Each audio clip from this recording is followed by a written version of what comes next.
جس طاقت کی آپ بات کر رہے ہیں ہم نے اس طاقت کی حمایت کی ہے، اس اسپیسیفک طاقت کو حاصل کرنے کی حمایت کی ہے اور منون سے کی ہے. کیوں کی ہے؟ تاکہ جب طاقت آ جائے تو وہ اس کی حمایت کریں جو ہم کہہ رہے ہیں. تو وہ لوگ جو کہ پاکستان میں نئے صوبے بنانے کے مخالف ہیں اور 18ویں ترمیم کو نہیں چاہتے کہ وہ رول بیک ہو، ختم ہو، میں آپ کو یہ کہنا چاہتا ہوں بالکل وثوق سے کہ اگر آپ نے لوگوں کو ایم کیو ایم کے اس آئینی ترمیم کی حمایت کر کے اس کو لوگوں کو اختیارات اور وسائل نیچے نہیں دیے تو صوبہ پھر پاکستان میں بنے گا، ناگزیر ہو جائے گا.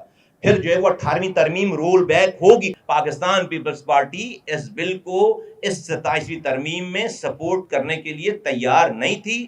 خالد بھائی یہاں موجود نہیں ہیں. میں آپ کو بتانا چاہتا ہوں کہ جس دن کیبنٹ میٹنگ تھی اور میں اور وہ صرف کیبنٹ کے ہم 2 ممبران ہیں، ہم نے یہ فیصلہ کر لیا تھا کہ اگر یہ کیبنٹ میں نہیں لے کر آئیں گے تو ہم یہ تو نہیں کہہ سکتے کہ پاکستان کے اتنے بڑے بڑے کام اس بل میں ہونے جا رہے ہیں، ہم ووٹ نہیں دیں گے. نہیں، ہم یہ بلیک میلنگ کی سیاست کرنے والے لوگ نہیں ہیں. ہم نے کہا تھا ہم ووٹ دیں گے، لیکن اس ووٹ لینے کے بعد اگر یہ بل آپ نے ڈسکس کیبنٹ میں نہیں کیا تو آپ ہمارے استعفے جو ہے وہ لیجئے. یہ مشورہ ہوا تھا خالد مئی کا اور میرا، اور ہم تیار تھے. ہم نے یہ بات کی. 1999 تک کراچی کو اوکٹرائے ضلع ٹیکس ملا کرتا تھا. 1999 میں پاکستان کے سارے بزنس کمیونٹی کے لوگ جمع ہوئے اور وہ وزیر اعظم، اس وقت کے وزیر اعظم کے پاس گئے، نواز شریف صاحب کے پاس، کہ بھئی ہمیں روک کر چنگیوں پہ ہمیں پیسے مانگتے ہیں، ہمیں رکنا پڑتا ہے، آپ ایک دفعہ ہماری اماؤنٹ فکس کر دیں.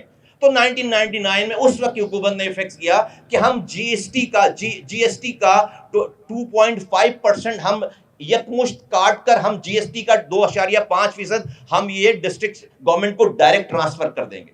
یہ 1999 سے ڈائریکٹ او زی ٹی کا پیسہ جو ہے وہ ڈسٹرکٹ گورنمنٹس کے اکاؤنٹ میں آتا تھا. 2006 میں جو گورنمنٹ آئی اس نے کہا نہیں، یہ ڈسٹرکٹ کے جی ایس ٹی کے 2.5% نہیں. اب ہم کیا کرتے ہیں کہ جو ہمارا جی ڈی پی ہے اس کا 1/6 جو ہے ہم ڈائریکٹ ٹرانسفر کریں گے ڈسٹرکٹس کو. 1/6 of entire G D P, 1/6 of entire, یہ ڈائریکٹ ٹرانسفر ہوتے تھے پیسے. یہ او زی ٹی اوکٹرا ضلع ٹیکس کے پیسے یہ ڈائریکٹ ٹرانسفر ہوتے تھے پاکستان بھر کے تمام ڈسٹرکٹ گورنمنٹس کے اکاؤنٹس کو.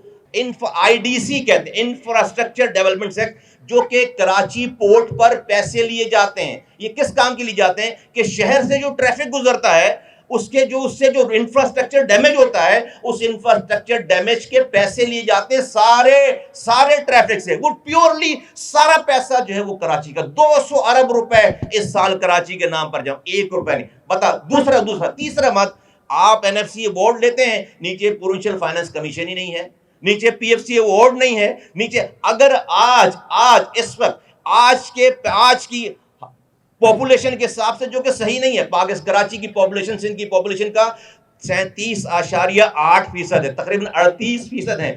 ہم تو 55% سے زیادہ ہیں. لیکن آج میں وہی بات کرتا ہوں جو کہ کاغذوں پہ لکھا ہوا ہے. 37.8% کراچی کی آبادی ہے سندھ کی آبادی کا. تو ہمیں جی ڈی پی سے وہ حصہ، ہمیں پروونشل اے ڈی پی سے وہ حصہ ملنا چاہیے، پروونشل فائنانس کمیشن سے وہ حصہ. اگر ہمیں یہ حصہ ملے 372 ارب 372.7 ارب ہمیں اس سال ملنے چاہیے تھے. 200 ارب روپے بنتے ہیں ہمارے آئی ڈی سی کے، سیس کے، جو پورٹ میں ہمارے نام پہ جمع ہو رہا ہے، اور او زی ٹی کے، جو او زی ٹی ہے ہمارا، جو کہ فکس ڈائریکٹ ٹرانسفر ہے، جس کو آپ کہتے ہیں فکس ڈائریکٹ ٹرانسفر. یہ کہلاتی ہے ڈی آر جی او. اس نام پہ جو ڈائریکٹ ٹرانسفر پہلے ہوتا تھا، جو کہ پورے ملک کے جی ڈی پی کا 1.6 ہے، یہ اماؤنٹ بنتی ہے تقریباً 222 ارب روپے. وفاق نے دے دیے ہیں صوبوں کو.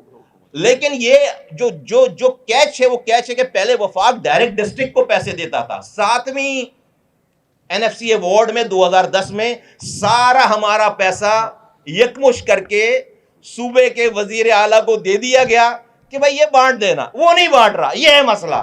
100 ارب روپے بھی نہیں ملا. اور اگر پچھلے 17 سالوں کی کیلکولیشن کرو تو کراچی کو 3000 ارب روپے کا نقصان ہوا ہے. 3000 ارب